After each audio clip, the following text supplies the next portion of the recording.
Hello everyone, and welcome to my Into the Emerald Dream complete set review. Obviously, as per usual, going class by class and talking about all of the new cards. I do want to say that this is probably the expansion, maybe not even probably, not even probably. This is the expansion in recent Hearthstone history that I am the most excited for. And that is both because I think that the theme of the expansion, obviously I love dragons, but the mechanics of the expansion look super, super fun and exciting.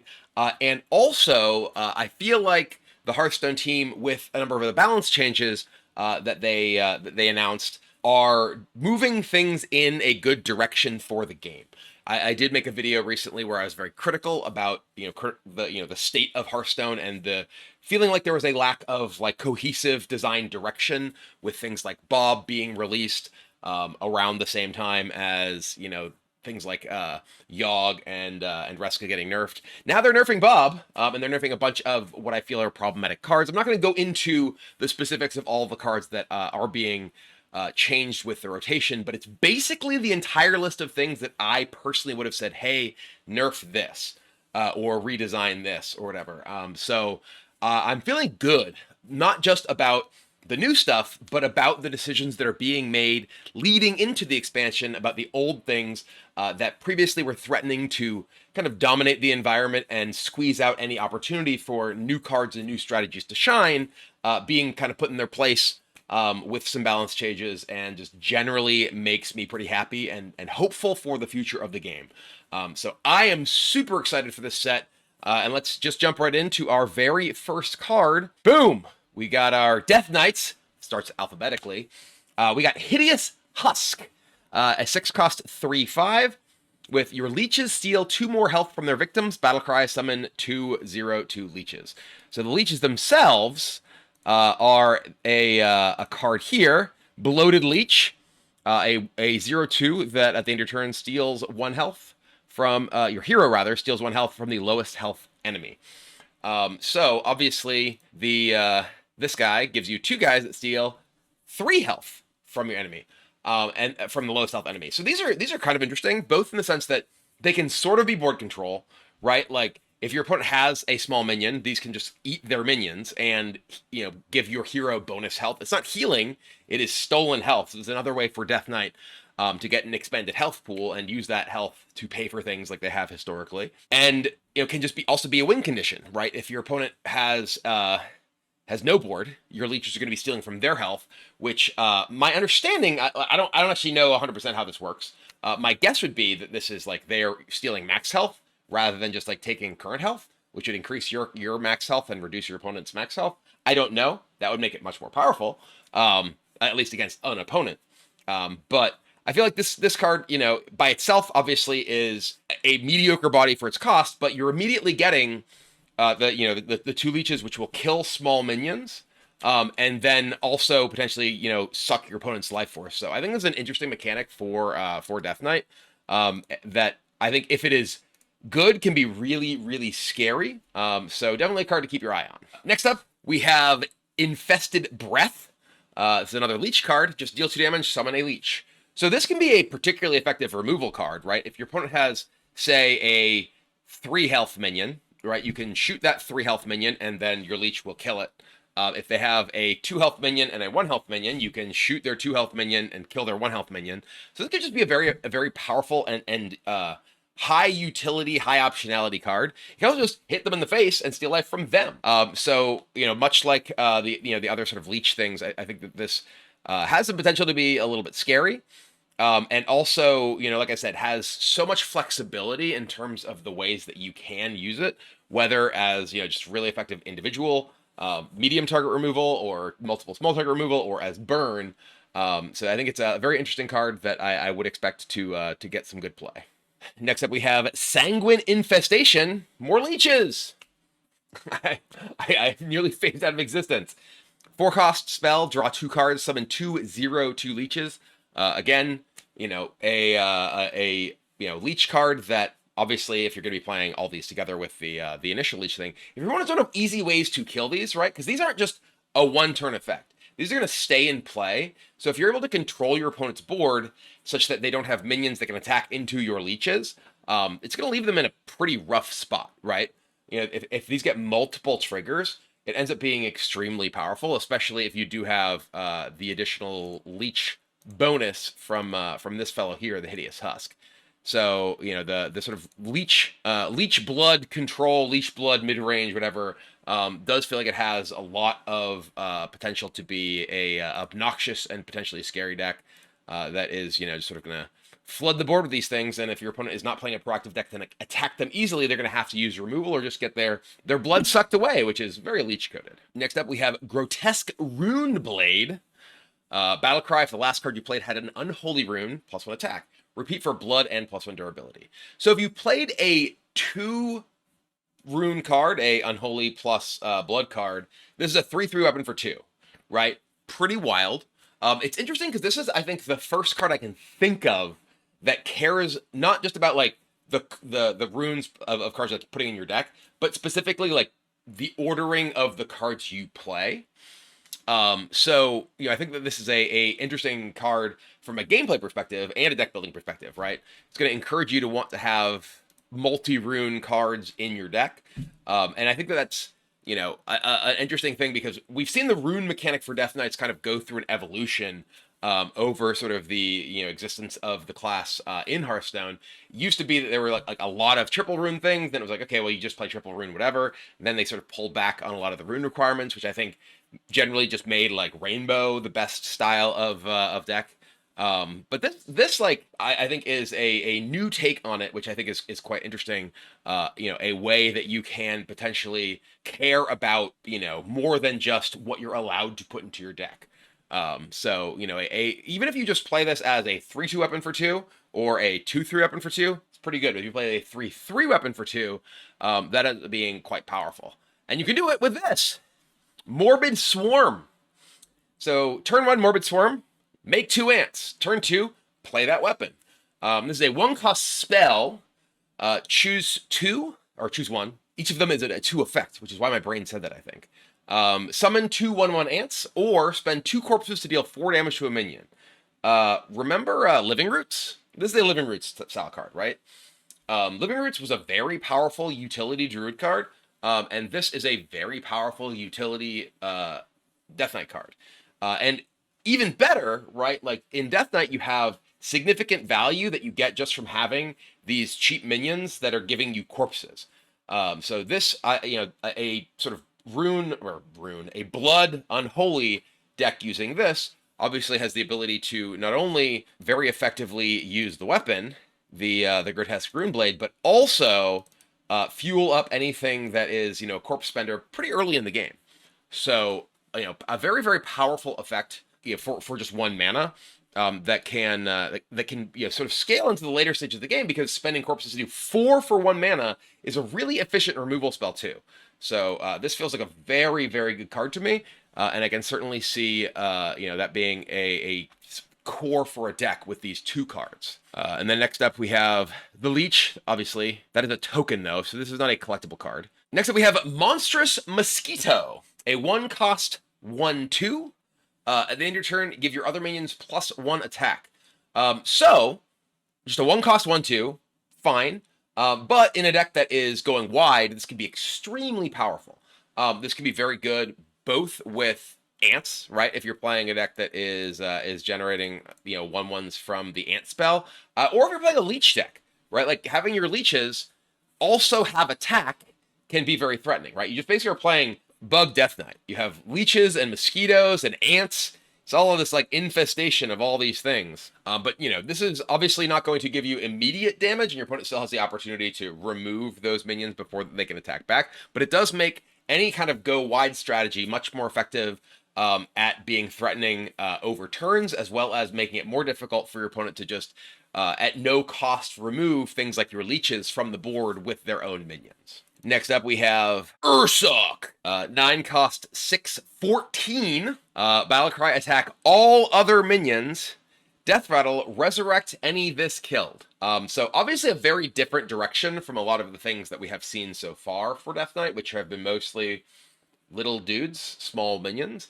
This is a gigantic bear that just kind of messes up everything on the board and then gives you them, right? So this is, I think, an interesting, a very interesting card. Obviously, it's quite expensive, but you know, having access to something like this can really change the way that your opponent has to play the game once that you're in range of being able to play Ursoc. Um, my assumption is that this resurrects everything, including their stuff. It wouldn't make sense for the game text otherwise. So, you know, your opponent can't play meaningful things to the board that they don't want you to get if, you know, your Ursoc is going to be able to clear them, and then especially if it's going to die immediately. So I feel like this is a really potent card. Obviously, 9 mana is a lot. He also has a very cool signature. Look at that guy. That guy is sick. But yeah, definitely a powerful bear fellow who can really swing a game in the late stages. So definitely what you're looking from, I think, from a lot of the wild god cards that are going to be in this set. Next up, we have Rite of Atrocity. 1 cost unholy. Discover an undead. Spend 2 corpses to give it a dark gift. The dark gift mechanic is, I think, actually a pretty powerful one. You know, as long as you're not like losing massive tempo in order to get dark gift things, which the current cards that we've been able to play with, right? The 2-drop and the 3-drop that give you a 3-drop and a beast. Those are a little bit inefficient from a cost perspective. You know, and a tempo perspective of playing like a 2 health minion on turn 3 or whatever, and just a 1/2 on turn 2. And even those have felt like reasonably good when I have been playing them in a fairly high tempo and high power environment. They're not great by any means, but having a very cheap and efficient way to do it, like this, in a card pool that does have some pretty powerful things to buff with dark gifts like Undead, I think is a you know, the recipe for a potentially quite powerful card. Next up, we have Corpse Flower, a 0/5. After your opponent summons a minion, spend 2 corpses to deal 3 damage to it. So this is a weird card, right? Obviously, as a 0/5, if your opponent has any form of board, it's going to be fairly easy for them to clear it. However, you know, it's if they don't have a board and you play this, it can stop them from being able to ever get a board if they're playing a deck with mostly small minions. If you're able to generate a lot of corpses, you know, this can be really, really scary for your opponent. Notably, it is when your opponent summons, not when they play. So this can kill things like animal companions. This can kill like the hero power from other Death Knights. You know, the hero power for some of the imbue classes that generate guys. So yeah, this is, I think, actually like a card that on its face feels like it is, you know, pretty difficult to use, and it probably is. But it is undead, and there are, you know, a decent number of undead hand buff cards that could make this more difficult for your opponent to remove with their board, while also chipping away at what they actually end up, you know, trying to play from hand. My guess is that this is not going to be a particularly powerful card, but I do think that it has potential, and you certainly don't want to like just ignore it because, you know, it's a 0/5. And our last Death Knight card is Nithendra, a 7/7 undead dragon for 7 with taunt and death rattle, split into 1/1 beetles. At the start of your turn, reform with any remaining. So this is the beetle. It's the 1/1 undead beast. And then if you have any of these left, it's back. This is a very interesting card, right? Obviously, if your opponent doesn't have a transform effect, they need to get through this. And if you don't have anything else on your board, 7 1/1s, which is real hard, right? Obviously, if you have a full board, it's easier to clear through this. Probably not, you know, a thing that you're gonna look to play then. But it is also undead. It can be hand buffs. Obviously, I assume it would not preserve any kind of buffs when it reforms. It would come back in a base state. So if it is like something if you're looking to play hand buff, probably not necessarily the best option there. But it is, you know, in a game that is any kind of like attrition based, right? Like, say you're playing as Control Warrior, you know, they need to like brawl and like whirlwind style effects, right, in order to get rid of this, or else, you know, you just have a 7/7 again that just keeps coming back. It is definitely easier to remove than something like a Rattlegore, but it also costs 7 and has taunt. So you know, like it is not something your opponent can just ignore in the same way that they can some of the other difficult to kill minions that you will often see. So I feel like this is a pretty interesting and powerful card that will be a major major trouble point for anyone else who, you know, is looking to play like a controlling style game. I am told that it reforms based on the number of beetles you have left. So if you do have only one beetle left, it comes back as a 1/1, which does make sense that it kind of gets attritioned away. That does make it certainly significantly weaker because your opponent doesn't just have to clear them all in order to get a 7/7. But it is still, you know, something that is going to be very difficult for a lot of decks to remove. And also, very cool signature art. Look at that. That is a spooky, spooky undead dragon. But overall, I think Death Knight here has some interesting stuff. I think that the my favorite options here are likely the leech things are pretty cool, but I really like the Grotesque Runeblade and kind of the design space that it opens up in terms of giving you specific incentives to play out your cards in a different way. You know, until now, we've mostly just seen runes being largely a deck building restriction, and this being something that gives you sort of a gameplay option, I think is really interesting. I do think that there's, you know, some other cool stuff. Nythendra is interesting. Also worth noting, if you are playing a deck that has a lot of corpse spend, if your opponent has to kill Nythendra and then kill 7 beetles, you're getting a whole lot of corpses while putting them through the ringer in terms of, you know, trying to kill your stuff. And then, of course, I'm a big fan of the bear. This guy, I think, this doesn't really feel like it necessarily, like, is a card that, like, you build a strategy around, but if you're playing any kind of, like, mid-range or control deck in Death Knight, this feels like the sort of thing that in any kind of metagame where there's, you know, aggressive decks, mid-range decks, it'll have a lot of utility and will be very difficult for your opponents to kind of come back from a swing turn. This clears their board. So overall, big fan of the Death Knight set, but it's actually probably one of the classes that I'm the least excited about, just because I'm so excited about the other classes. So let's get to it. All right, next up we have Demon Hunter, and we're starting with a spicy one. It is Omen, the wild god of Demon Hunter, also a very good boy, clearly. This is a 10-cost Rush Wind Fury minion, 6/12 with Death Rattle, deal 1 damage to all enemies. So this is a very, very interesting card. 10 is obviously a lot, right?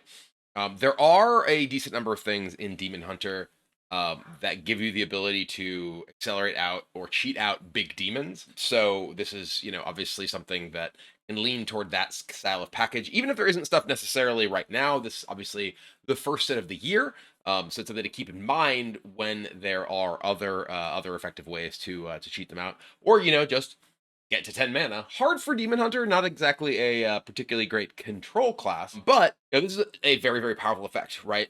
A super strong board control card against any kind of like mid-range or aggressive deck. Again, 10 mana though, it's pretty tough if you are just kind of paying full retail for this in order to really use this effectively. It does have also awesome signature art. Look at that. But yeah, I do think that in order to use Omen effectively, you will probably need some way to cheat it out. Just because, again, 10 is a lot of mana. If you do get this out early, though, it's obviously you know, super powerful for board control. Super powerful to just clear your opponent's face, right? Because you know, you use it for board control at first, then you hit your opponent for 12 with it, right? If they don't remove it, and the more you attack, the more that you are you're buffing the Death Rattle to blow up the rest of their board and their face. So yeah, definitely need the ability to cheat that out. But if you do, quite strong. Speaking of cheating out big demons. Here we have Alarashi, 5-cost, 5/5 Demon Beast. Battlecry, transform minions in your hand into random demons. They keep their original stats and cost.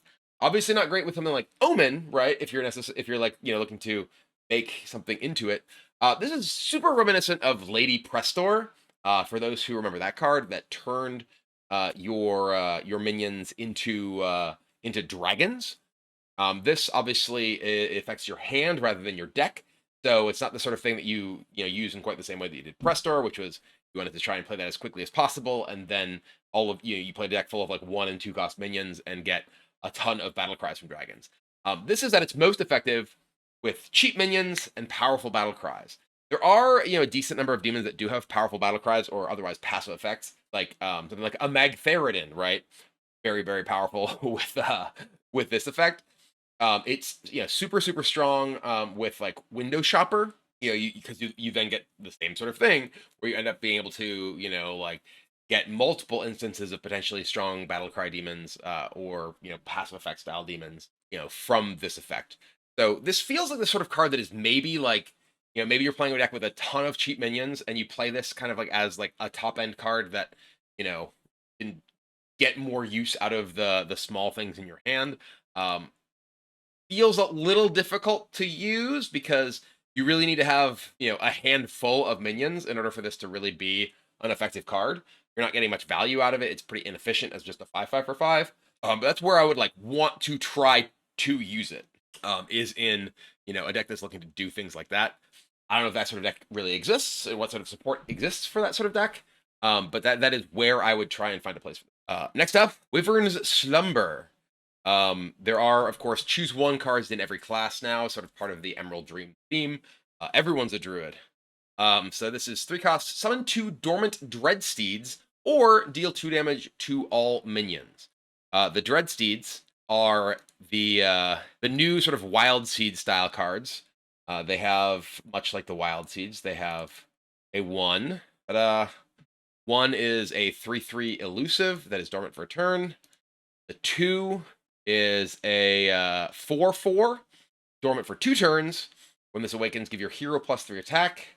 And then a 3, which is this Serpent Dreadsteed, a 5/5 taunt lifesteal that is dormant for 3 turns.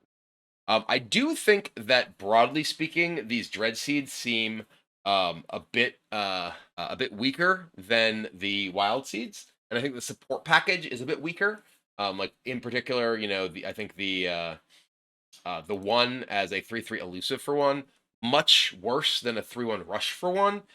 You're going to get much more of a board impact off of something which can do something immediately than, the 3/3 that is elusive. Obviously, in some matchups, elusive is extremely effective, but in like any kind of minion-based matchup, I think you'd much rather have the 3/1. But the Wild Seeds were also, all of them were nerfed multiple times.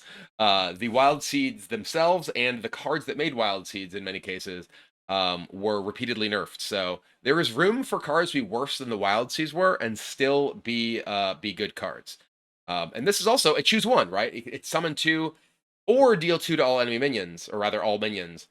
So you do have that optionality, which can be extremely valuable depending on sort of the board state. Against aggressive decks, yeah, maybe you just want to wipe their entire board off, and that can be very, very effective. Next up, we have Grim Harvest. 2 costs, draw a card, summon a random dormant dreadsteed. So obviously, just cycle, make a dreadsteed. Pretty powerful effect. Or dreadseed, not dreadsteed. Like this is card draw, make one of these. That's pretty good, right? There's no like way to accelerate them out, like with Wild Spirits or whatever the card was, the Hunter card. But being able to basically get them for free from a card perspective is a very powerful effect. And then there's also this fellow, the Dreadsoul Corruptor. Battlecry and Death Rattle, summon a random dormant dreadseed. So a 4/4 for 4 with this effect, right, is giving you a lot of overall value. You're getting 2 additional minions on top of your 4/4 for 4. And that, like in any kind of like attrition-y situation where your opponent's not just wiping your board all the time, that can be quite strong. So that does lean a lot on the not wiping your board all the time. I do think that with a lot of the stuff that is rotating out, things like Trial by Fire, Sanitize, that are going away, we are at least seeing a significant amount of like the clear the board every turn that exists in stuff like Control Warrior that may make sort of more attrition-oriented board-based cards like this more attractive. So I think there's at least some potential here. There's also, because there isn't anything like like the Wild Spirits, there's no particular incentive necessarily to just play all of the Dreadseed cards in the same deck. Because of Wild Spirits, it was like, hey, your cards work better together because this enables all of those. You could just play like this in a deck, or just play this in a deck, right? There's not necessarily a particular like deck building incentive to play them all together in the same deck. So just something worth thinking about when you're deck building. It's not just like, hey, play this package, because there's not a particular reason to play this package. They don't necessarily work better together rather than any individual card on its own. Next up, we have Defiled Spear, a 4-cost 2/3 weapon. After hero attacks an enemy, deal your hero's attack damage to another random enemy. So kind of a weird card. It is very inefficient by itself, right? It's, a 4-cost 2-attack 3 durability weapon. Demon Hunter does have a lot of ways to increase its attack, and this could be, a fairly easy way to like attack your opponent's face for a lot of damage and kill a minion. So that you get to do, face and trade. I can't really think of a way that this, like, you get to double damage your opponent's face. It does say another random enemy. I guess maybe you attack into like a brain masseuse with this and have a ton of attack and like kill your opponent, But you cannot, this does not work double damaging your opponent's face on an empty board, right? It specifically says, deal your hero's attack damage to another random enemy. So you don't get to double up on an empty board against your opponent's face, which does make this, A, much less powerful, and B, much less scary. I do think that this would be kind of a grotesque card if you just got to double damage your opponent's face with it. So as it stands, I'm pretty skeptical of this one, but it sort of depends on the support cards. As well as, what kind of the metagame shapes up to be. If there's like, just a lot of kind of mid-range dudes, which there really hasn't been sort of historically in a very long time, but the sort of shape of the kind of cards that are in this environment, and a lot of the balance changes that have reduced the power of a lot of the stuff that like the Starship plans and things like that, makes it so that maybe that's more likely, but we'll see. Next up, Jump Scare. Discover a demon that costs 5 or more with a Dark Gift. Shuffle the other 2 into your deck. This card feels quite bad to me. Like, discover a demon that costs 5 or more with a Dark Gift. Like, yes, maybe you can get like a big guy with Wind Fury or something, right? But like shuffle the other 2 into your deck, you're gonna get a lot of bad demons with this. You're gonna hit a lot of like really mediocre things, and like having those weak draws in your deck, and like you're not getting like a cost discount on the 5-cost or more demon that you're discovering. Like, it feels pretty mediocre to me. It feels like it's a very difficult card to make use of. Maybe there's enough upside to hitting something like, I don't know, a giant demon with charge or something that you end up still wanting to play this. But my instinct is that, the sort of, and again, maybe there's also like, you want to be anti-fatigue, right? That is like a not entirely meaningless thing that you could potentially put more cards in your deck. But I find that to be pretty unlikely that that's like a huge factor.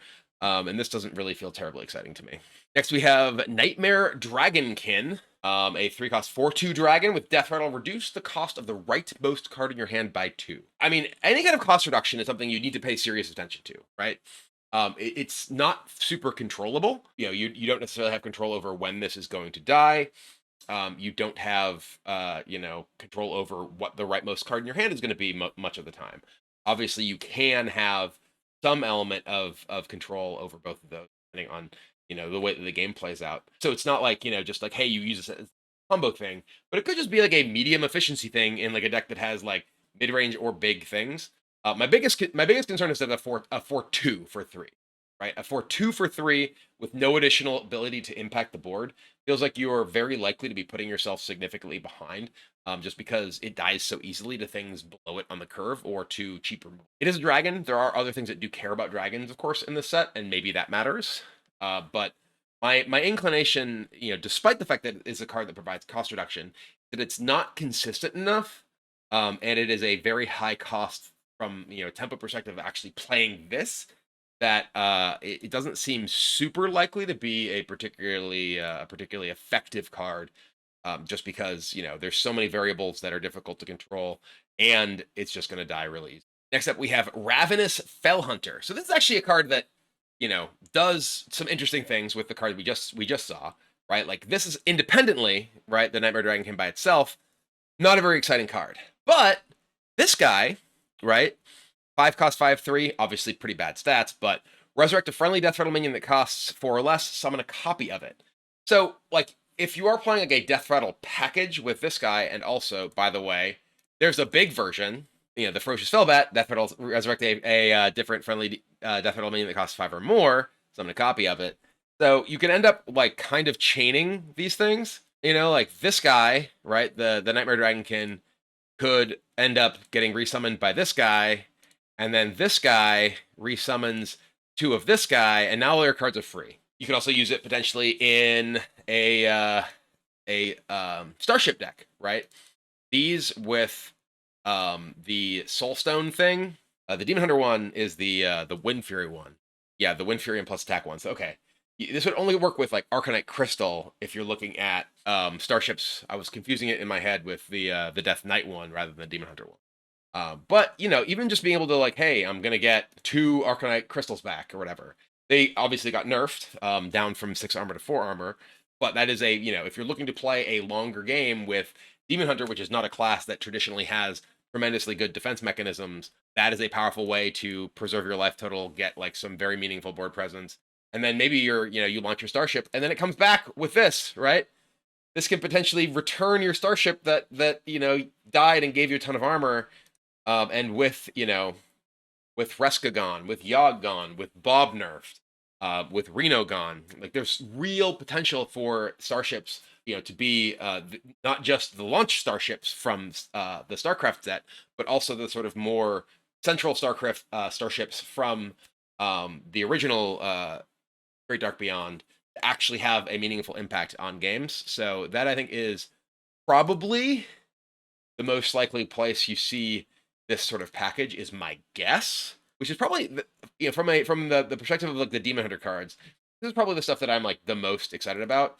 I have always liked Death Rattle style decks.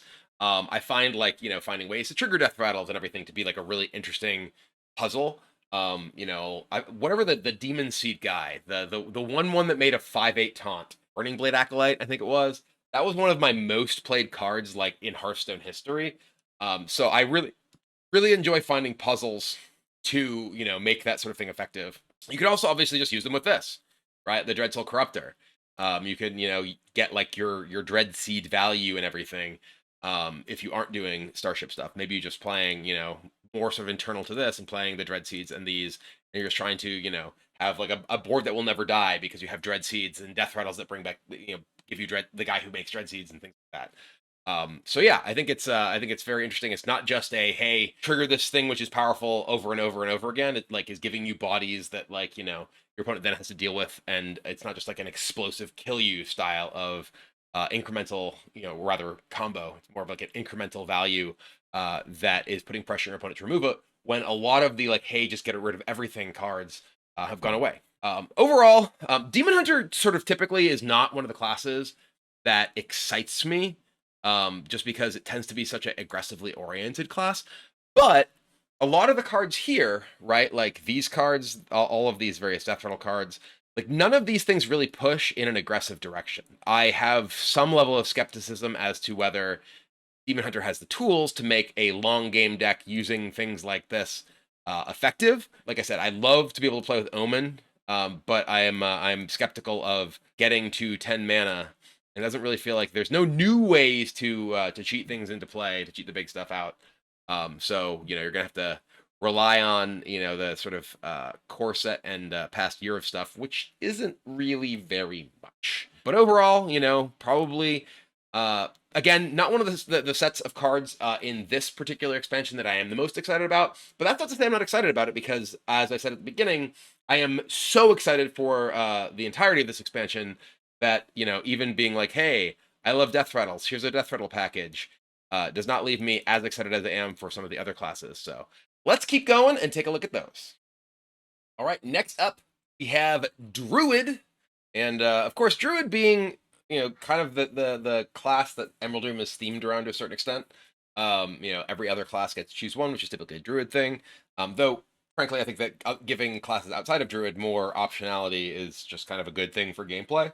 So I think that that kind of fundamentally being a Druid thing doesn't really make a ton of sense. Also, just getting optionality and ramp as their core identity is weird. Anyway, let's just get started. Ward of Earth.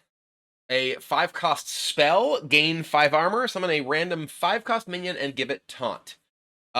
This is, I don't think a particularly powerful card, But we probably do need to talk a little bit about the elephant in the room, because this is a nature spell, and there is a very important card in this sort of set that means that a card like this is likely to see more play than otherwise might, which is Hamul Rune Totem. So, start of game. Each spell in your deck is nature. Imbue your hero power.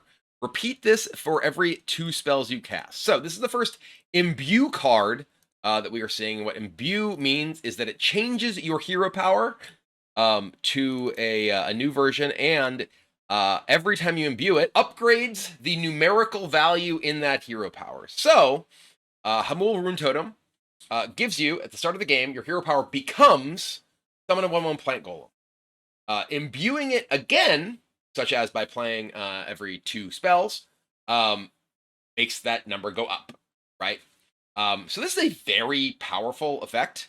Also, I think it's a hugely missed opportunity to have Day 9 reveal this card as, the larger and larger man is just such a iconic element of Hearthstone history. But yeah, so the imbue is a mechanic that exists across classes, but specifically the Druid imbue is this. It summons the golem, and then it gets bigger and bigger and bigger as you continue to imbue. So with Hamul, if your deck is full of nature spells, every couple spells you cast, every 2 spells you cast, and notably, it's not just nature spells you cast, it's spells you cast. So if you have cards that discover other spells or generate other spells, those will still count toward imbuing your hero power. That will upgrade and continue to give you bigger and bigger guys. So there's the signature art. Very cool. I really like the signature style. There's like multiple different signature styles in this set, by the way, and I think they're great. But I do think this is likely to be a pretty compelling card and sort of overall deck strategy. Just because A, it's pretty unique, and B, it is likely to be fairly powerful. I do have some concerns, just overall, both about imbue broadly, but about this card in particular. I felt like the time when like Gan and Baku were in Hearthstone in Standard, they generated some of the worst gameplay because the game just became about pressing the button over and over and over. I have some level of concern that the gameplay of imbue, and specifically of Hamul, because it starts the game with this, will end up being fairly similar, that like things just become about pressing the button. I do think at least the fact that there is like an upgrade condition, like making a 1/1 every turn is not good, right? It's not like the Paladin upgraded hero power or the Warrior upgraded hero power, where it just does the same thing and you always want to do it. This at least is something that like other elements of gameplay influence things. So I do think that there's enough that breaks it up and makes it not just about pressing the button all the time, like it was when you had, the upgraded hero powers from Gen and Baku, that it is likely to have a gameplay experience that is significantly different enough that I think it's likely to actually be a fun gameplay pattern. So I did want to talk about that because I do think that things that are hero power oriented are potentially problematic. And I'm not saying that I don't think there's any chance that these will be, because I do think that the more a game becomes about taking the same game action that is available to you all the time, frequently the less fun that is. But I think that like I said, that there's enough kind of like gameplay in the middle there on the margins, right, that from this and from the other imbue things, that it is at least hopefully not going to devolve into that once you actually get to building decks and playing them. Let's move on. Next we have Forest Lord Cenarius. Choose thrice. Give your other minions +1/+3, or summon a 5/5 Ancient with Taunt. Yes, this is a lot, right? 10 is a lot. But this can give your board, any combination of up to +3/+6, or 3/5/5 taunts. It is 10 mana, right? 10 is a lot of mana, though this is Druid, right? So 10 mana means a very different thing in Druid than it does in basically any other class. If you are like on the defensive, it can be, a huge board of taunts.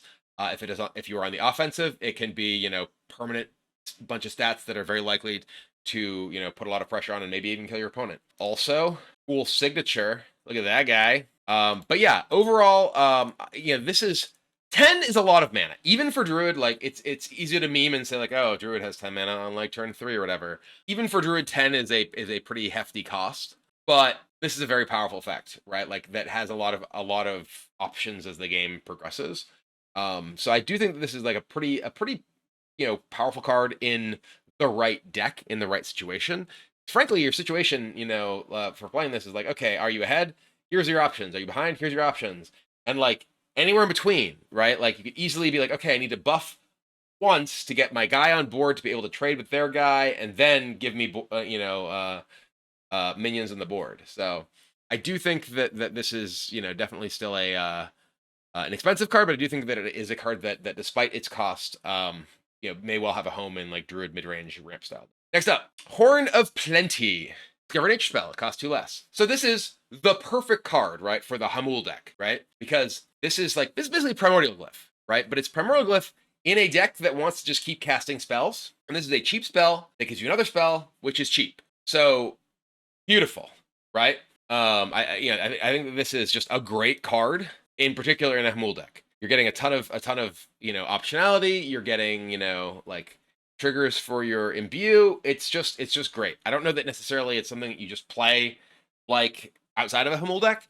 We don't have like Nourish, right, to, like, play this to get Nourish to go off. But, like, and you can't Horn of Plenty to Horn of Plenty just go off. And I don't think there's any nature spells that ramp now, right? Like, there's no, like, New Heights is not a nature spell. Trail Mix isn't, like, a pure ramp spell anyway. I don't think it's also a nature spell. I'm actually kind of drawing a blank as to what all the various nature spells are that this can get. But like I said, I do think that this is, like, a super, super powerful card, in particular in Hamul. As to whether it has a home elsewhere, I think is very much up in the air. Next up, we have Grove Shaper. 5 cost 3/6 with, after you cast a nature spell, summon a 2/2 Treant with Death Threat will get a copy of that spell. There's some weird world in Wild where you can, like, Floop's Glorious Gloop naturalize, just kind of go off, right? If you have, like, double naturalize and Floop's Gloop, just naturalize and draw your opponent infinitely, which is funny, but hardly the most powerful thing you can do in Wild anyway. Oh my god, we broke Floop's Glorious Gloop. Who could do it? But yeah, I feel like even in, like, a Hamul deck, I'm not sure I'd want to play this. There is, like, some incentive that you get if you do, like, get to, like, kind of a big board or, like, a lot of mana, that you can, like, play, like, the Horn of Plenty or whatever, and just keep generating stuff, which is giving you more upgrades for your hero power and obviously board presence. So maybe this is sweet there, but it does feel like you're paying 5 for a 3/6 up front, right? And that's really bad. So, you need to be getting a huge payoff from this in order for this to be an effective card to put into. So I do think you need to have, like, meaningful ramp in order to get to this point, and then, like, getting a payoff that isn't just cycling through extra cards. But speaking of payoffs, payoff for not being a Boulder Fist Ogre turns out is huge. A Boulder Fist Ogre stats that also have elusive Lifesteal Taunt. What a world. Obviously, there's always the meme about, like, power creep over, classic set Hearthstone cards. Boulder Fist Ogre was never a powerful card in Constructed, but it is very funny to see something with exactly the same stats and 3 keywords. And this is a really powerful selection of keywords, right? Like, 6/7 Lifesteal Taunt. That's probably decent. Elusive, your opponent has to attack through this, right? Like, if you are playing a, mid-range Druid deck, your opponent comes out aggressive and you're like, they have, like, a bunch of dudes.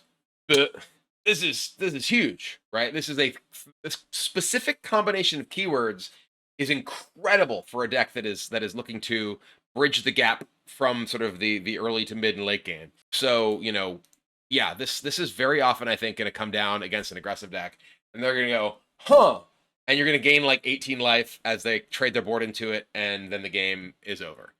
So I think this is a very good card, and yeah, I'm excited to play it and make aggro players cry. Next up, Symbiosis. 1 cost nature spell, again, relevant for Hamul. You're probably going to want to play most every nature spell in a Hamul deck, but discover a choose 1 card from another class. This is a weird one. This gives you so many options, right? This is a discover choose one. So it's like, okay, a smorgasbord of options for what this can possibly do. Obviously, you know, the power of this is, you know, is tied to the power of the various choose one cards from other classes. But you know, there's one in every single class. So you know, you have a lot of possibilities with this. And again, each of them the choose one card, so you're getting you know, 6 options when you play this card. So the utility of that, like the flexibility of that, and especially if you are, you know, playing Hamul, feels like this is a card that will end up seeing at least a decent amount of. Next, we have Reforestation. Choose one, draw a spell, or draw a minion. Hold this for 3 turns to do both. So this is, you know, kind of akin to the blooming cards, like the Frost Lotus Blossom that we, you know, saw previously. You know, either of these is medium. Both of them are very good. So, you know, again, this is a nature spell. So, you know, a card that you're very likely to be interested in playing in a Hamul deck. And, you know, if you do have the option to kind of chill out, it becomes, you know, quite efficient. And it's not bad either way, right? Spending 2 to draw is mediocre, but it's not terrible. Bare minimum, you're cycling this card for 2. And like if you have other uses for your mana and can afford to hold on to it, you're getting a very efficient card draw spell. So I do feel like this feels like a pretty solid card. And again, nature spell, so it does mean that it is very effective in your Hamul deck. Next up, we have Dreambound Disciple, 3/3 for 3 with Battlecry and Death Rattle. Your next hero power costs 0. Obviously, like the tools from Hero Power Druid that existed before are gone, so you're not going to be using this, you know, like you did like the Pixie to like punch people for a bunch. But this, you know, does have effectiveness in your Imbue deck, right? Your Hamul deck that allows you to upgrade your hero power and then, you know, like cheaply make gigantic dudes. So this feels like a potentially strong card in those decks. It's hard to say because how much are you spending your mana, you know, just casting your nature spells versus like, you know, how much are you saving by playing this guy? Like playing this in the first place, you're not saving mana, right? Like you're getting a 3/3, but like you could have just used your hero power.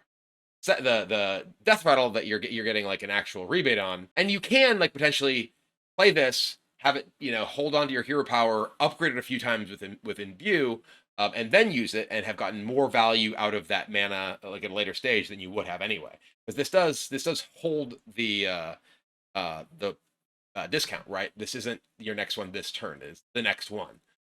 So, you know, you do have the option to, you know, wait until your hero power is more meaningful and be able to use the mana. It does feel like it's a, you know, pretty decent card, and, you know, you can get your gigantic dudes going. Speaking of things to get your dudes going, Photosynthesis. 3 cost nature spell. Restore 6 health, get 3 random druid spells. So I did mention specifically with Hamul, pretty important, that the sort of trigger point for your Hamul Imbue is every 2 spells, not every 2 nature spells. The Photosynthesis, a healing effect. So that by itself, if you're trying to play a deck that is like buying time, essentially, to just make larger and larger men, and then 3 random druid spells, each of those is going to you know, potentially upgrade your hero power as well. So, you know, this does feel like it, you know, is probably not likely to see play anywhere outside of a Hamul deck, but in a Hamul deck, this is doing a lot of heavy lifting, right? It is keeping you alive, and it is giving you a lot of fuel to continue to imbue and upgrade your hero. So that is it for Druid. I do think that Druid is pretty clearly defined in this set by Hamul. You know, most things feel like they are largely pushing toward that strategy. You do have some individual cards that I think are standouts for non-Hamul decks, like the Evergreen Stag. I think this is the, you know, the most like just, hey, put me in a deck card that is not like, you know, super synergy based, super particular strategy based. In like a mid-range ramp style deck, this does feel like it has the potential quite strong to keep alive. There is Cenarius. Cenarius does feel like it's probably pretty mediocre in your Hamul deck, but you know, like if you are playing like a ramp mid-range Druid deck, I don't know what that looks like right now. Right now, your Druid decks are basically like Dungar or whatever. But there's so much of the ramp is going away. I think like a you know, deck that is trying to be as focused on ramp as a Dungar deck is not really a viable option. So you know, I am curious what Druid decks outside of Hamul are likely to look like as a lot of those cards rotate. So I do think that this Stag is likely to be the primary sort of role player from this set of cards, and Hamul is the main sort of strategic linchpin